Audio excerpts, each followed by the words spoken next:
It's the Inside Scoop, Virginia. All the news Virginians want to know. Here's your host, political insider, George Burke.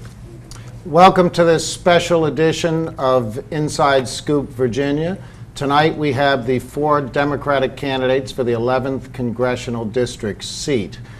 Lori Alexander, Leslie Byrne, Gerry Connolly, and Doug Denneny. I want to take just a moment to give our viewers an idea of how this format will work. Each of the candidates will deliver an opening statement, up to 2 minutes each.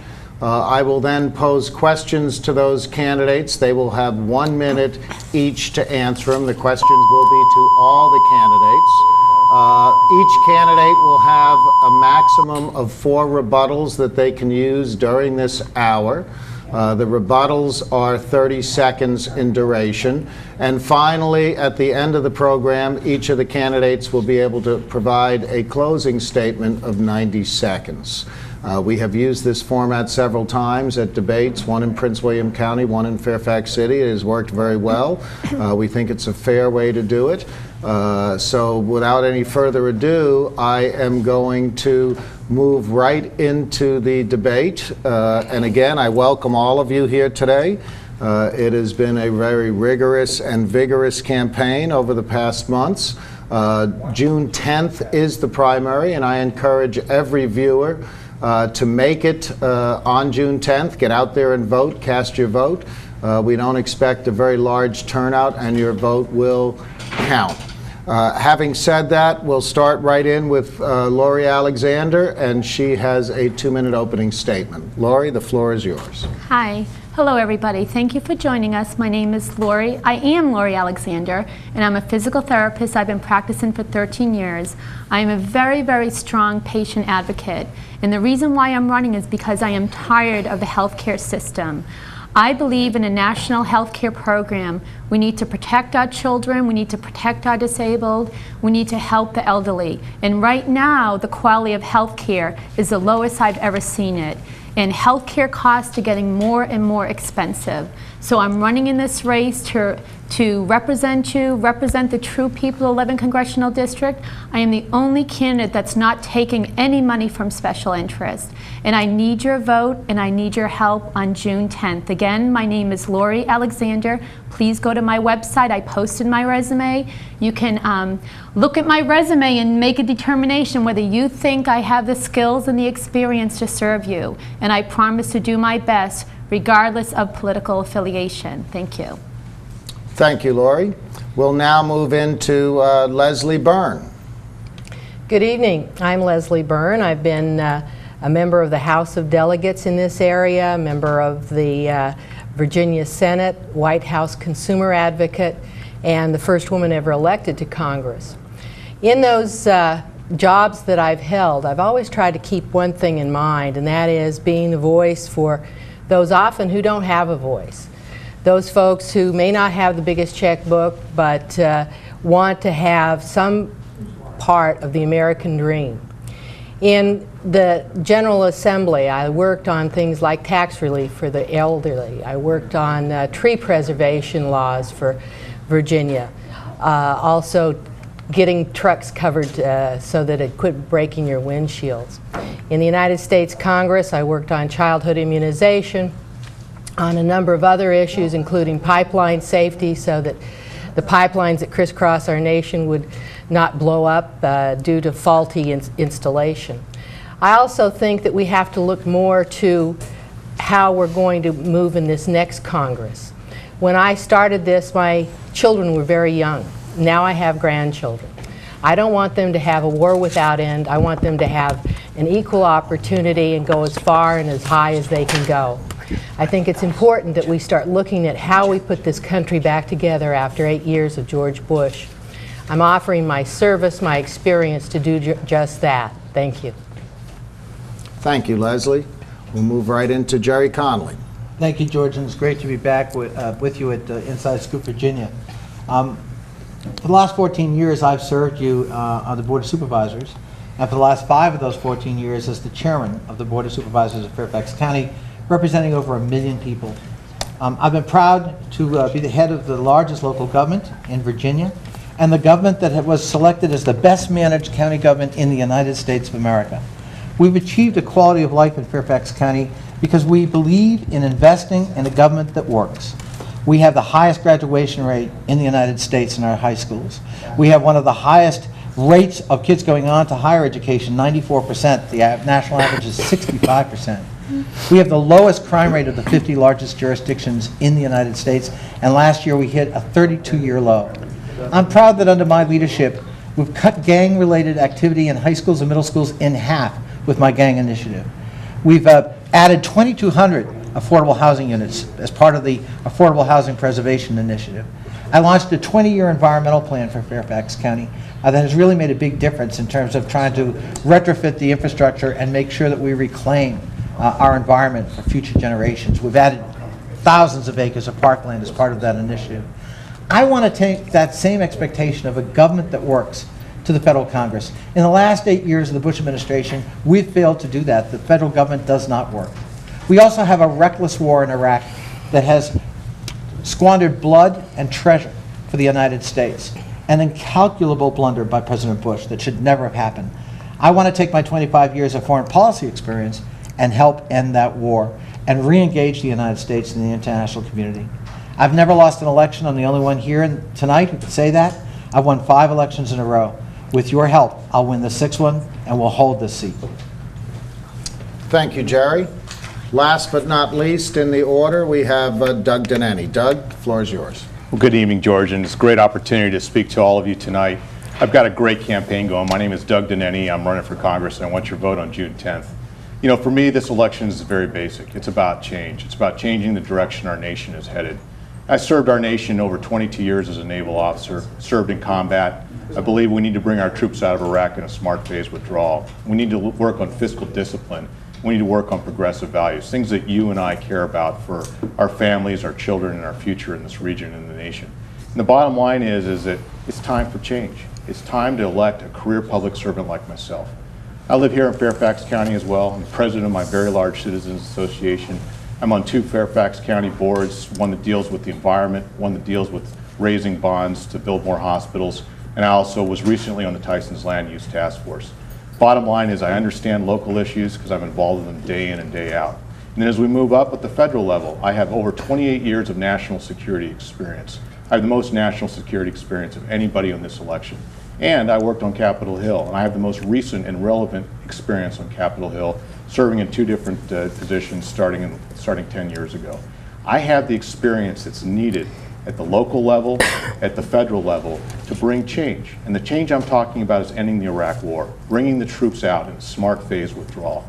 I believe in balancing our budget. I believe that we need to have clean air and clean water, and we need to fix our transportation problems. There's so much that needs to be done at the federal level.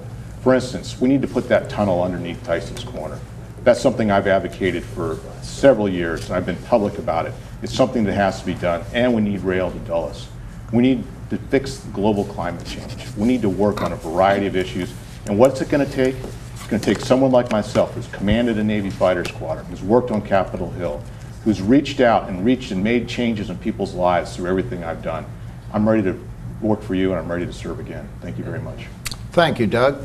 All 4 of these candidates have appeared on this program before, each for an hour, singularly. This is the first time they're here together. I applaud them all for their resolve in this campaign.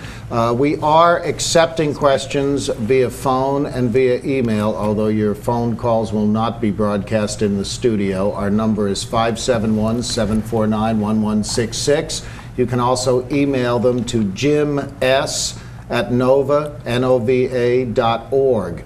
I would only caution you that the only questions that I'm going to consider are questions that are applicable to all 4 candidates. I'm not going to take questions that are posed to one or another of the candidates. All 4 will be expected to answer each question. So if you could pose your questions accordingly, we'll try to get them on the air. We'll start the first question with Leslie Byrne. Let me just get rolling. Each candidate will have a minute to answer. As I said, they have the opportunities. They'll give me the signal to rebut, and they'll have 30 seconds to rebut if they choose to, but only 4 through the course of the entire debate. There's been some debate among the candidates about who was first in opposing the Iraq War, who has drafted or supports the best plan for withdrawal of our troops, and who will be most effective in this regard. The fact is that the House leadership ultimately will determine what legislation comes to the floor to end the war, as well as the details of the plan to withdraw our troops. My question is this: in the scheme of things, do the specifics of the various plans espoused by you as candidates, or when you first opposed the war, really make a difference in what a majority of Americans want Congress to do, and that is end the war in Iraq? Leslie? Well, I think the issue here is judgment, and who could publicly state, as I did in January of 2003, a reason not to go into Iraq with the invasion. I think it also is applicable to the possibility of upcoming wars, is that you've got to have the judgment and the courage to stand up for what you believe. And so that is an issue. That is a character issue. The plan that I've embraced, the responsible plan to end the war, it can be found on responsibleplan.com. It has been embraced by over 70 members who are running, 70 congressional candidates who are running. What we're attempting to do is start the consensus prior to the election. I think this is really important, that we just don't go in like a bunch of sheep and do whatever they want us to do, is that we start talking about how to end this war smartly and get into the diplomatic issues in doing that. Thank you. Gerry Connolly? Thank you, George. I think all of us probably opposed the war in Iraq. I certainly did. I spent 10 years in the United States Senate Foreign Relations Committee. I traveled extensively in the Middle East. It was one of the areas I specialized in for the United States Senate. And anybody with any experience in that region would have known that to recklessly go into Iraq without any kind of plan other than to topple Saddam Hussein was going to cause enormous havoc and chaos in that region, and especially in Iraq itself. We're going to have lots of dialogue about how best to get out. I believe that we have to set a timetable, if for no other reason than to give assurances not only to our own public, but to make it very clear to the Iraqi government that they need to take over responsibility for their own security, and they need to take over responsibility for their own reconstruction. We're spending $15 billion a month in the Iraq war, money that ought to be reinvested here at home, not in the Iraqi economy. Thank you. Doug Denneny? The answer to the question is do the specifics matter? And yes, the specifics do matter. You know, I agree with what Leslie said. The responsible plan that is out there is a good plan. It's the beginning phases of what needs to be done. But when we look at the Iraq war, and as other candidates here have said, it is a major issue that's affecting the daily lives of all of us, whether it's the $15 billion a month, but let's face it, we're talking 4,000 American lives. We're talking tens and thousands of wounded service members. We're talking families that have been changed over this time. And the bottom line is we deserve specifics. We deserve a leader like myself who's put together a specific plan. I've applauded the efforts of other candidates to put together a general plan to how things are done. But as a military leader, as an Iraq War combat veteran, as someone who's led troops into combat, we deserve the best answers, the most specific answers. I'm eager to get to Capitol Hill. I'm actually eager to take on the Republican nominee on this issue because it's about leadership, and no one can say that I, who served in combat there and was highly decorated for my service, shouldn't have a good plan that needs to be brought forward. Thank you. Thank you. Lori Alexander? Yes, you know, I was against the Iraq War from the very beginning. I knew there was no weapons of mass destruction in Iraq. And of course, the Bush administration put us into this war. But I don't believe in a set date. I'm very different than some of the other Democrats in that I think if we set a date, the resistance will just wait around, wait for that day to come, and just get us at the airports. I mean, we have to think about this very carefully. I visited Walter Reed twice.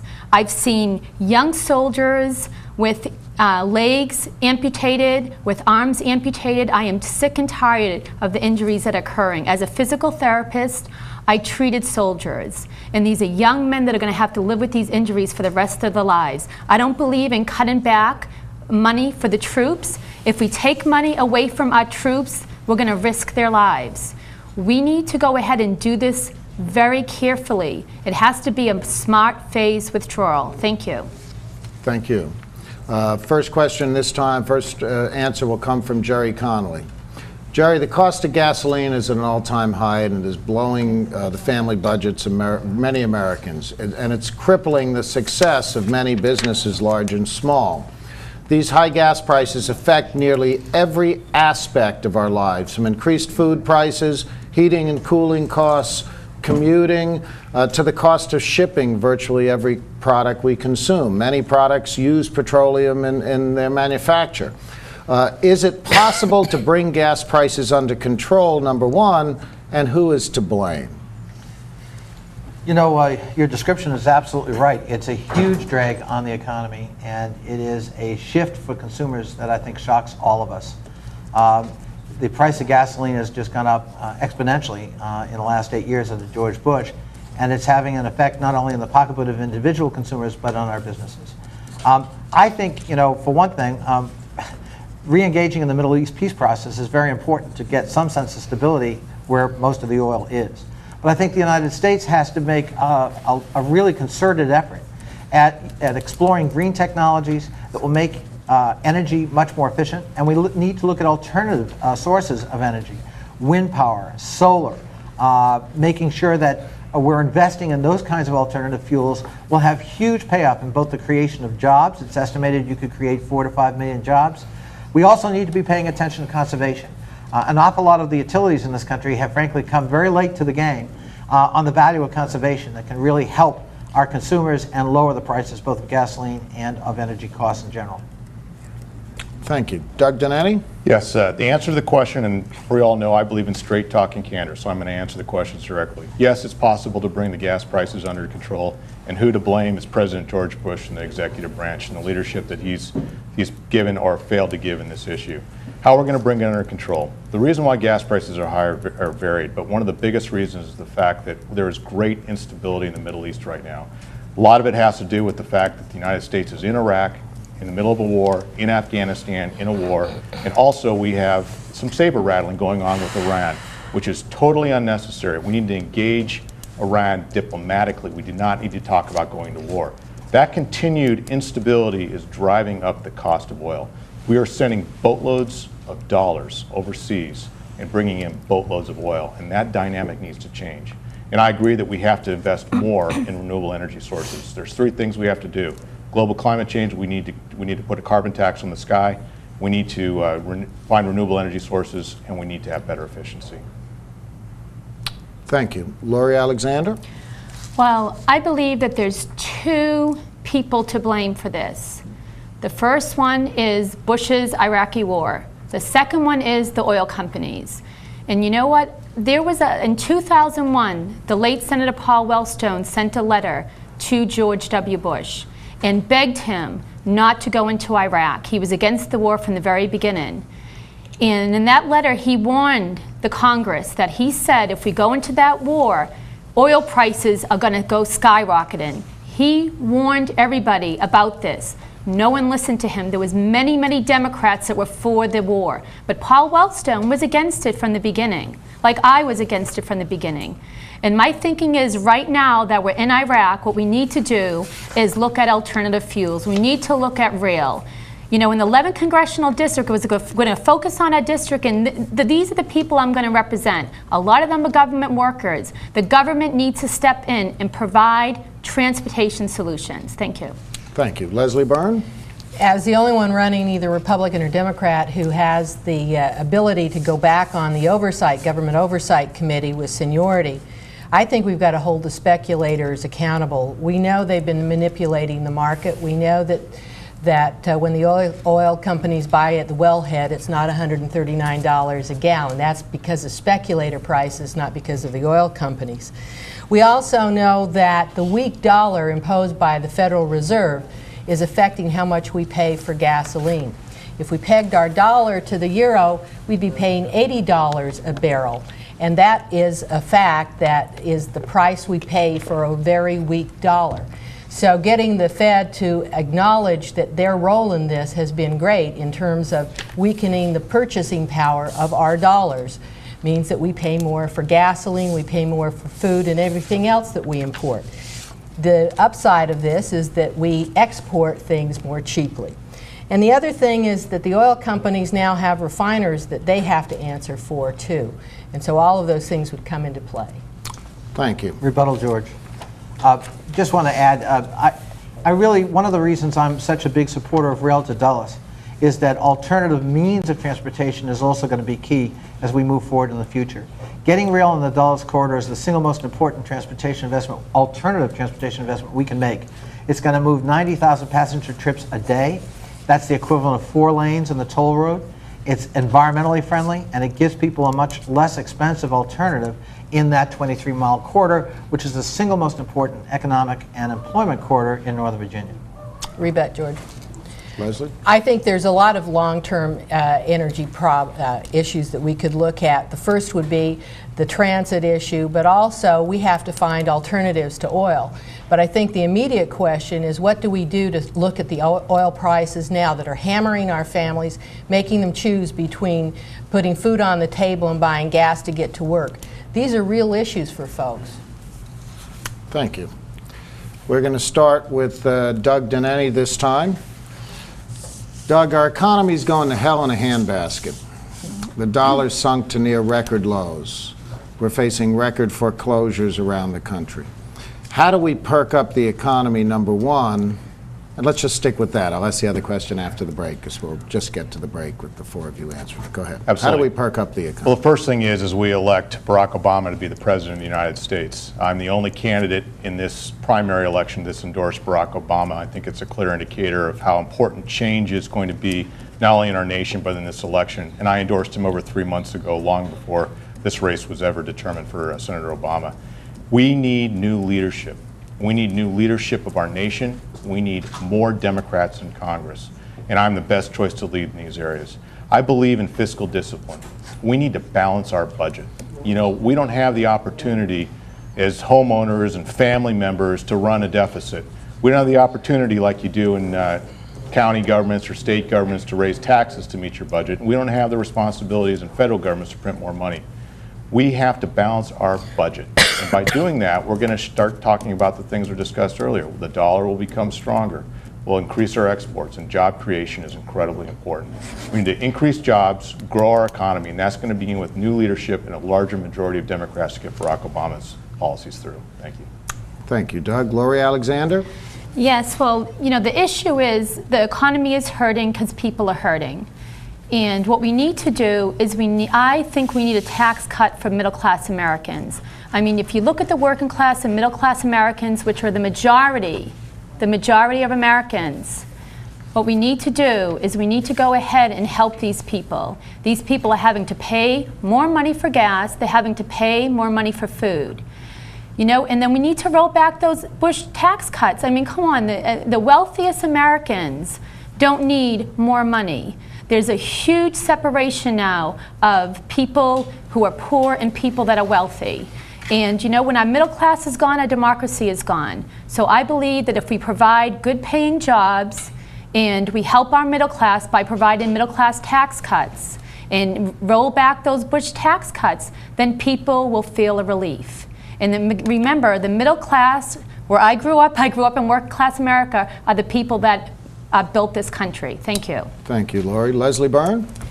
Well, I think we have to invest in new technology that is going to grow our economy. I think we have to invest in the environment and getting what are called green-collar jobs to more Americans. I think we have to make sure that we're investing in transit and the things that we spoke of before.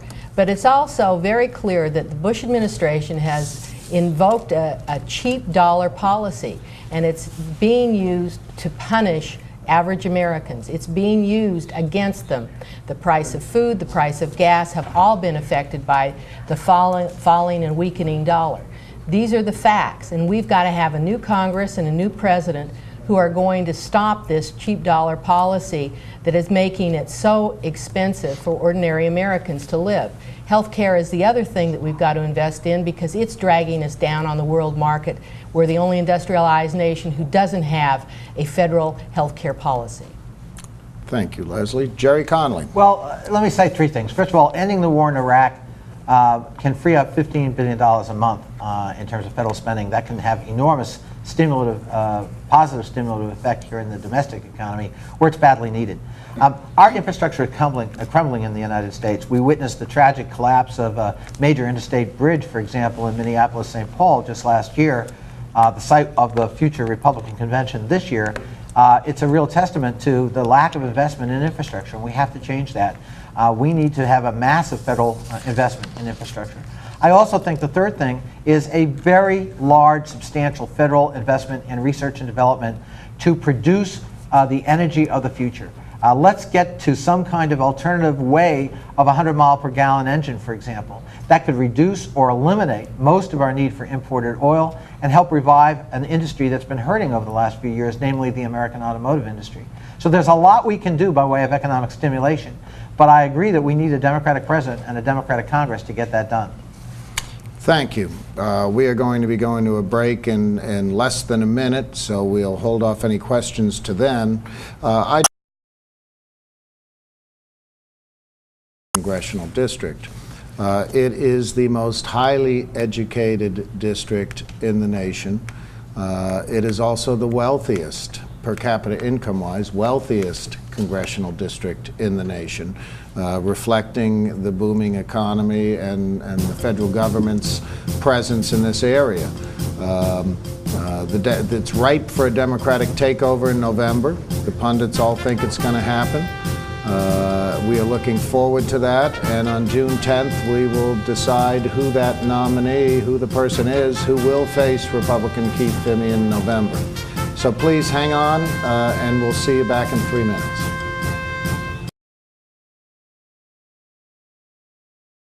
$350,000 people are diagnosed with Alzheimer's disease. Who will be their caregivers? I am a caregiver. Yo soy la que cuida a mi abuelo. I'm a caregiver. Call 1-800-437-2423 for a free brochure from Alzheimer's Disease Research on caring for those you care for the most. 1-800-437-2423. I'm a caregiver. Mom, you're gonna look good.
Not long ago, Albert couldn't take long walks.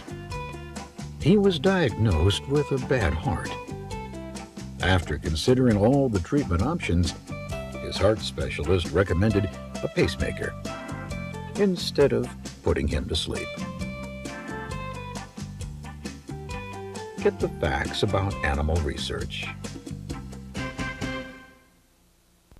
Just 1 hour of your time can help.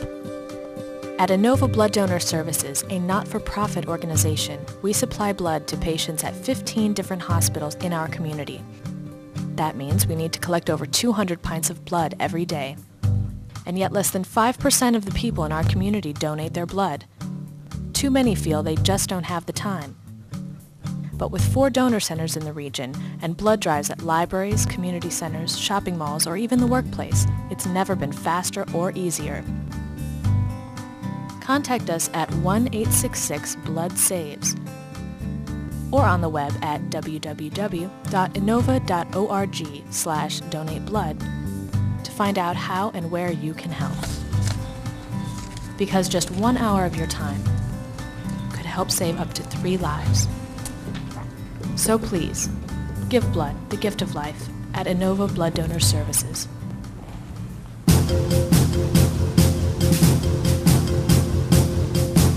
Once again, George Burke with the Inside Scoop, Virginia. Welcome back. And today we have the 11th Congressional District Democratic primary debate. Lori Alexander, Leslie Byrne, Gerry Connolly, Doug Denneny. The primary is on June 10th. I encourage everybody to vote. I'm going to go right back to the economy question again, and I think I posed the last one to Doug. So, Lori, does the Democratic Congress bear any of the blame for where we are in this economic morass? Yes, I do think they do, because again, you know, with Bush being in office for almost 8 years, he has, you know, favored the wealthiest in this country. And what happens when you favor the wealthiest in this country and giving them tax cuts, the middle class always ends up paying more than the wealthiest. And you know, I'm very familiar with that, you know, growing up again, very, very poor, in a single parent household. My mother raised 6 children on her own. And you know what? We have to be fair. We have to make sure that there's a fair tax system. And taxing the poor or the middle class is not going to help. We need a decent living wage. I mean, paying a person $6. How can any family live on $6 an hour? You know, and people are having to get 1, 2 to 3 jobs. And I think we need a true living wage in this district, and we need to support our middle class. Thank you. Thank you. Leslie Byrne? Well, I think when we had taken over the Congress in 2006, an hour to live in the 11th Congressional District is ridiculous. We thought that we might have a good chance at changing things. You have to remember, it was a Democratic president who actually left a $500 billion surplus to George Bush, and he spent it. And he spent it predominantly on this fruitless war. The fact remains also that the Congress of the United States has gone earmark happy. When I was first in Congress, there were about 60 earmarks. Now there are over 11,000 earmarks. That breaks the budget process. We've got to get back to solid budgeting in the Congress. And hopefully we can get enough new senators of the Democratic persuasion who will actually make sure that we can get the job done in getting this country back on track. Thank you. Gerry Connolly? George, I think it's a bit of a bum rap to blame the Democratic Congress. We've been in the majority only these last 2 years with really the thinnest of majorities. We have a 1-vote majority, and that's Joe Lieberman, an independent Democrat in the Senate, and we only have a 30-vote majority in the House of Representatives. So while we have a majority, we don't entirely control the process, and we can't just overnight nullify the utter lack of oversight and the irresponsibility of the Republican Congress that preceded us. It was the Republican Congress that approved the irresponsible George Bush tax cuts, which combined with the war, squandered the surplus they inherited and added $2 trillion to the national debt. And it's the Republican Congress, frankly, that has had anti-labor provisions and has blocked progress on a wide array of fronts that would help the middle class and helped spur economic activity in the United States. So there's a lot of work to be done. I don't know that it's fair to expect that it would be done in the first year and a half of a Democratic Congress. I do believe that if we can add numbers to the Democratic Congress and take over the White House, you're going to see a significant spurt of economic activity that's positive next year. Thank you. Doug Denneny? Well, you don't expect to hear someone say, I agree in a debate, but I agree completely with that mindset. In 2006, they just took over the 1-vote majority in the Senate. What you have is you have an administration run by George Bush that presents a budget request every year. Now, Congress can alter that and change that, but with the thinnest of majorities in the Senate and just a slightly larger majority in the House of Representatives, there's very little that can be done. You know, we have to go after fiscal spending. I'm very proud of the Democratic Congress who instituted pay-go rules. Finally, some pay-go rules came in this year, and that's a wonderful beginning. But we need to continue that. We need to continue to have pay-go. We need to continue to lead. And as a member of Congress, I'm excited about the opportunity to do things like let's end the Iraq War, let's bring that $542 billion defense budget down. Those $170 billion a year supplementals, because we need to fix our economic mess, and I'm excited to do that. Thanks. Thank you. Lori had asked for a rebuttal. Lori Alexander? Yes. Who Mr. Connolly, who is blaming the Democratic Congress?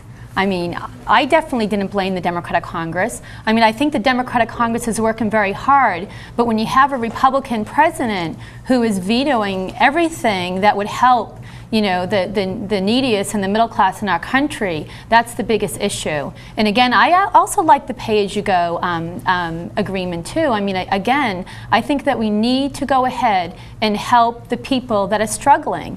You know, home prices are going down, health care is getting more expensive. We need to do something about it. Thank you. Lori, I actually raised the issue, and my question was, does the Democratic Congress share part of the blame? Okay, I apologize. Part of the issue. Leslie Byrne, and this question's for all of you. I'm going to start it with Leslie. Saturday's Washington Post Metro section featured an article by Amy Gardner suggesting that the tone of the 11th CD primary campaign was polarizing Democratic voters, and it could be tough to unify 11th Congressional District voters behind the Democratic congressional candidate in November. Here's the question. Do you believe there is any credence to the unity issue raised in that news story, and how will you make sure that Democrats are unified in November? Well, I've been working for Democrats for about 25 years, and I believe very strongly that just as in the presidential race and other races, including this one, we will be unified in November. I believe very strongly that we have a message to talk about democratic values.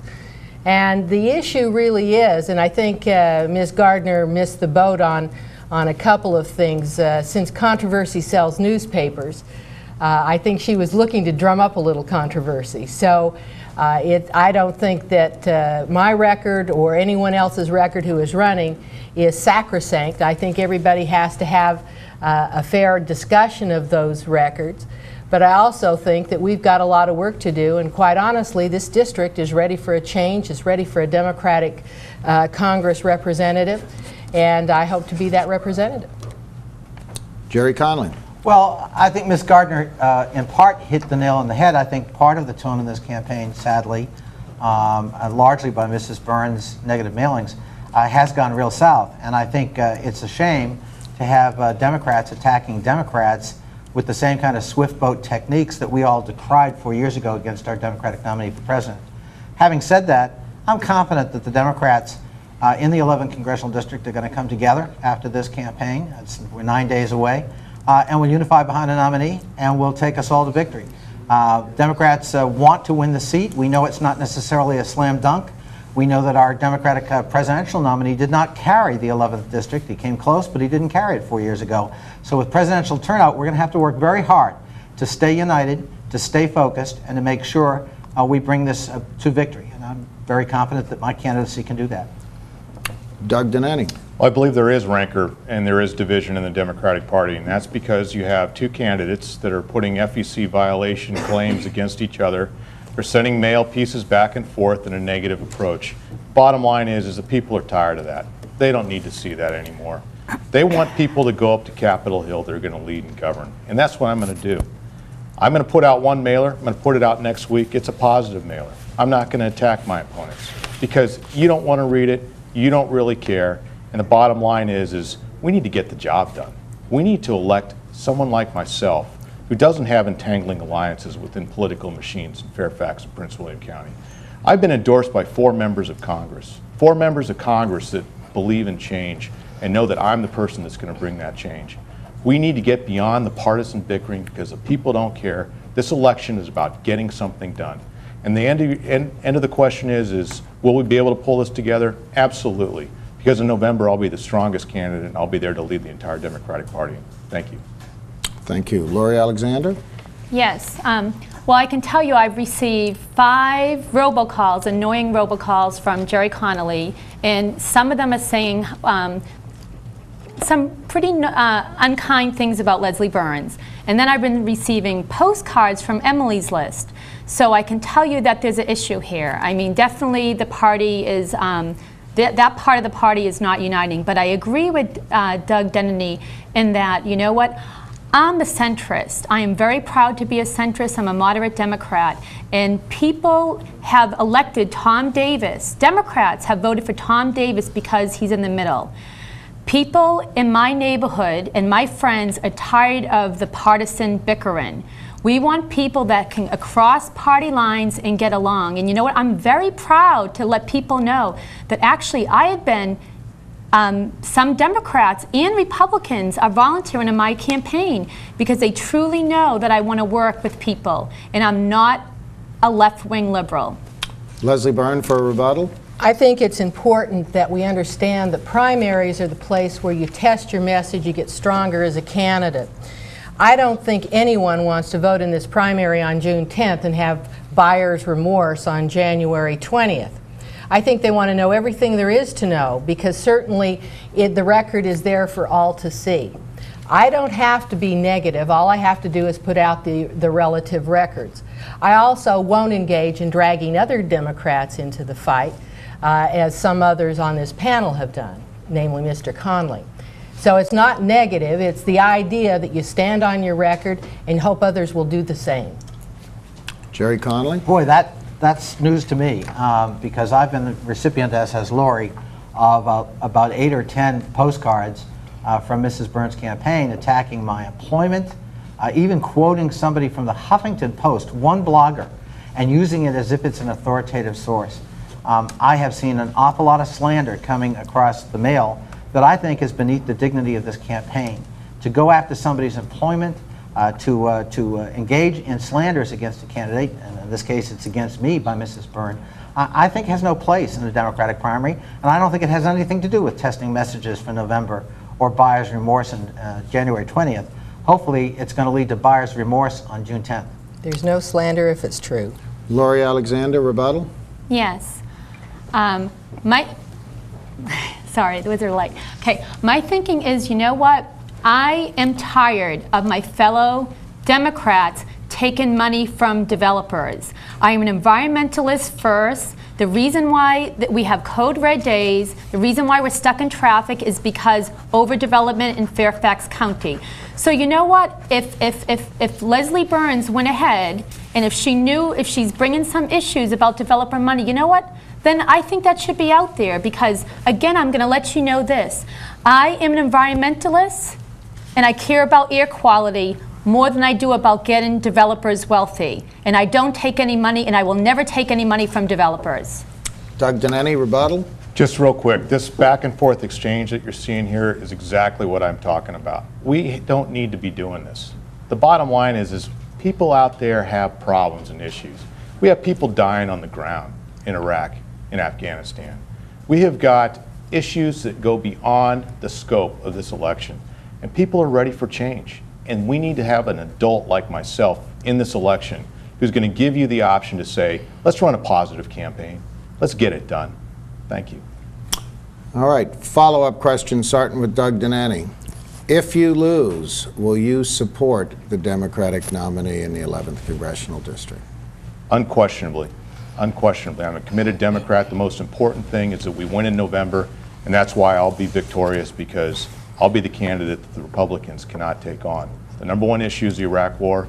I'm going to talk about the Iraq War stronger than anybody else can, the need to bring our troops out in a smart phase withdrawal.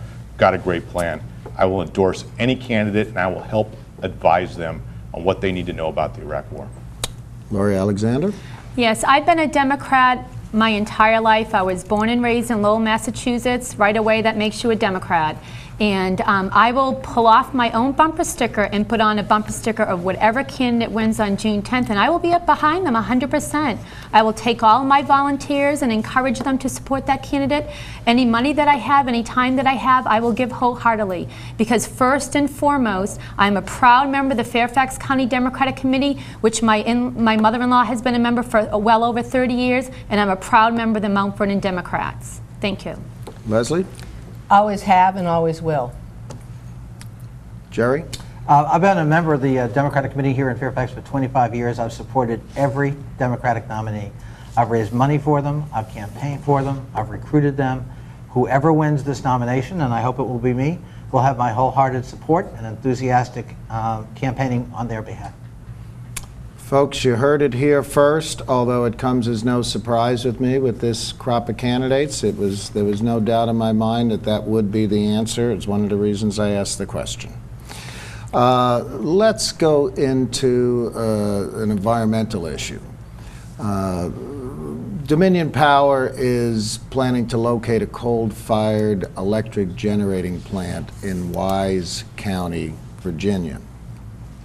I did a show last week, had environmentalists from the Sierra Club on, who are concerned not only for the environmental impact down there in terms of mountaintop mining and the other things, but also the environmental impact it could have here in Northern Virginia. And we'll start this with Lori. The question is, where do you stand on that plan to locate that coal-fired generating plant in Wise County? Well, I'm against the plan altogether. I don't think there's any such thing as clean coal. That is a myth. Coal is dirty. We all know that. I think we need to invest in other ways of alternative fuels. But I'm thinking, the best thing that we can do is actually encourage people to put solar panels on their homes and then provide them tax incentives. I mean, there's many things that we can do as citizens to help with this electricity issue. And a government, I think, needs to stand up. I mean, I know Fairfax County has stood up. I think our government needs to stand up and, again, provide tax incentives for people who are willing to invest in solar panels in their homes and willing to invest in clean, safe, renewable energy. But I am totally against the coal plant. Thank you. Thank you. Leslie Byrne? I think you're probably going to get unanimity around here is that I have been against this coal-fired plant.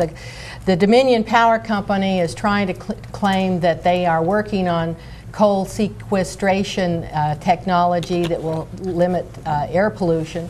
It's not going to work. It's not proven. It's not going to be in our future. The other thing I think we have to be aware of is the transmission lines that are being proposed up through the Fauquier, Loudoun area. Those are being used not for our benefit, but for the benefit of those who want to sell electricity to Pennsylvania, New York, and other places.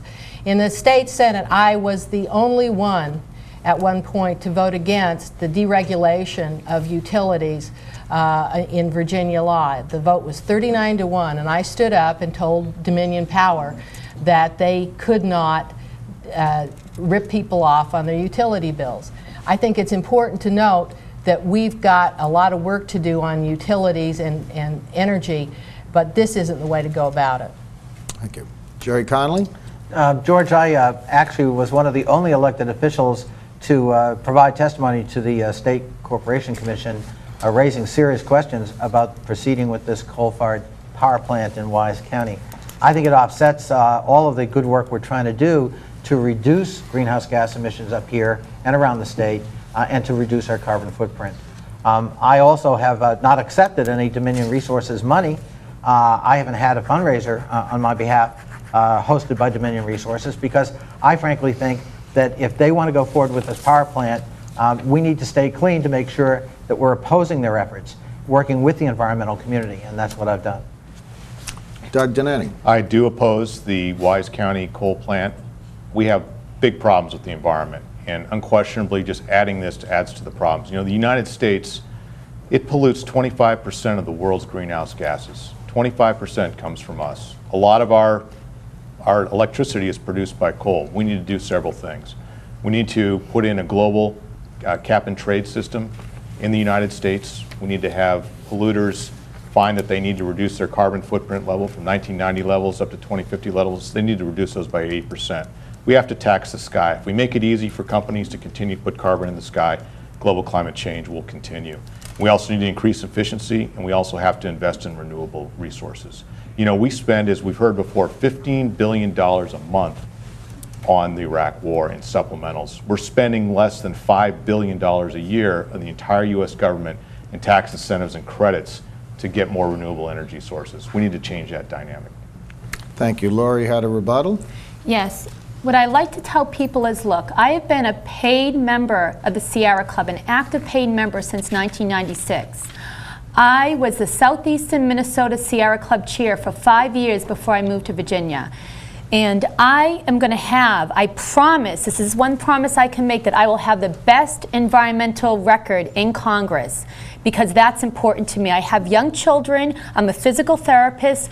I see an increase in admissions with people with asthma and pulmonary disease in the hospital, and I'm sick and tired of it. We need to clean our air. Thank you.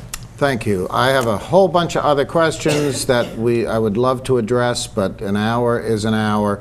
We need to go to 90-second closing statements. We'll start with Doug Denneny. Doug, the floor is yours for 90 seconds. Well, good evening, and I appreciate your time. I appreciate your questions. You know, this election is about electing someone who's going to represent you, represent your family, represent the values that you want to bring to U.S. Congress. And what you've heard tonight is an example. We're very similar on the issues, but what you see are 4 different people up here. Just to remind you about myself, I'm a Iraq War combat veteran. At age 17, I raised my hand, swore to defend the Constitution of the United States, an oath that I kept all the way to age 45. I served our nation, and I need to get up to Capitol Hill to get something done, because this election is important. This election is going to increase the Democratic majority, and we need leadership. We need someone like myself who's led at the most stressful levels, someone who's involved in business, someone who knows about large projects and cost, schedule, performance issues, someone that believes that our families deserve the finest leadership that we can bring up there, because it's so vitally important that you and I and our children and their children have a great dynamic Fairfax County and Prince William County to live in. You know, I could have done many things in the military. I had a great future, but I was just plumb mad. Mad at the direction our nation was being taken by a president. Mad at things that were happening locally. Transportation initiatives. Unbelievable. Can we get something done in transportation?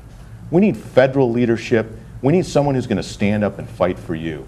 Someone who's going to fight to reduce congestion. It's going to fight for rail to Dulles. It's going to fight for a tunnel through Tysons. I'd love to have your vote. Doug Denneny, doug4congress.com. Thank you. Thank you, Doug. Gerry Connolly. Thank you, George. And thanks so much for joining us tonight. The election we're about to have on June 10th is critical for our future. It really matters who represents us as Congress. The last 14 years as a member of the Board of Supervisors, and the last 5 as chairman of the Board of Supervisors in Fairfax County, I know how important it is to have an effective partner in the United States Congress. Somebody who believes in our mission in local government, someone who's plugged into our community and shares our values, and will work with us in trying to achieve our ends. I've worked with our congressional delegation on the BRAC process in Fort Belvoir, on getting rail to Dulles Airport through Tyson's Corner, on trying to make sure we get some child care help, on COPS grants, on environmental agenda, on the energy agenda. It really matters who we have as a partner in the United States Congress. We have an opportunity to have somebody with extensive local government experience and extensive foreign policy experience as that partner. Those are credentials I have that I am passionate about here at home in Fairfax, and that I'd like to put to work on your behalf in the United States Congress. I hope you'll give me every consideration, and I hope you'll remember how important this election is, and most importantly, I hope you will vote on Tuesday, June 10th, about a week away. Thank you. Leslie Byrne. When we started out this conversation this evening, we started out with a question about the Iraq War. And it's important because all of the things we've talked about besides are not going to be accomplished unless we do something about getting our troops out. In January 2003, I spoke out against President Bush going into Iraq, and I did it in a very public way. The idea that you would say that you were against the war all the time when not making a peep about it, except at election time, I think is questionable. I think it's questionable when you say that you're going to put war profiteers in jail and yet find yourselves as a stockholder of those very people who profit from the war. I think these are real issues because it takes judgment and character to serve in Congress, not just words. It takes deeds.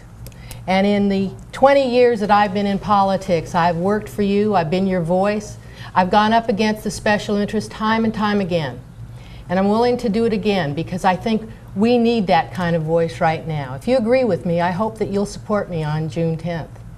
I hope that you'll look at my record at leslieburn.org and look at the things that we've accomplished. I'm the only one with seniority, that can go back to Congress and not start as a freshman. I can go back on transportation and tie transportation dollars to land use, which we seem to not be able to do here in Virginia. It's important. Use your right to vote. Thank you. Lori Alexander.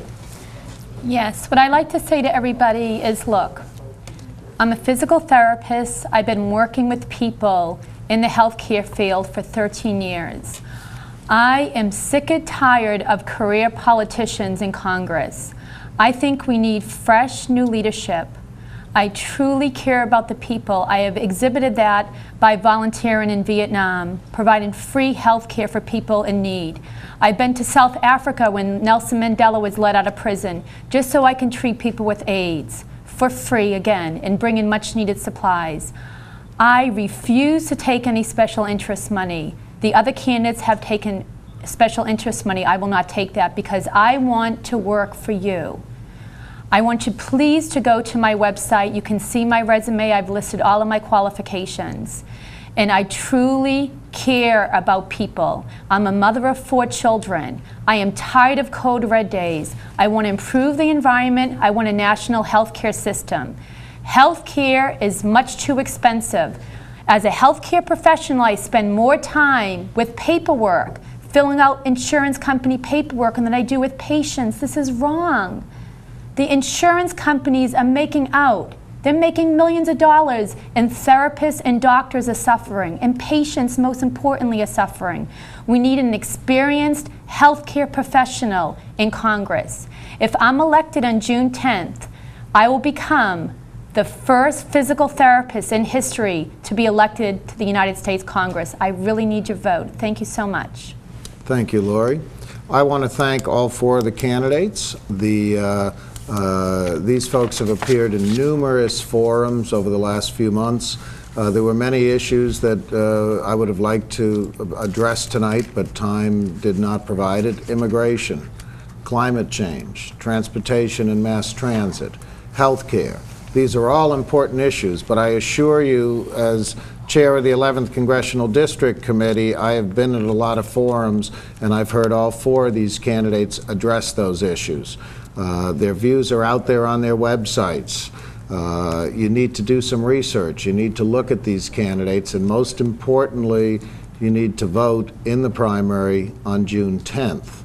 I also ask that you tune in tomorrow night at 7:30 for Inside Scoop with Mark Levine. Mark does a much different show than I do. He tends to dwell on national topics, gets calls from all over the place, and I urge you to watch. Again, I thank all of you for appearing tonight, and I wish you the best of luck on June 10th. Thank you. Thank you. And to our viewers, good night, and we'll see you next week.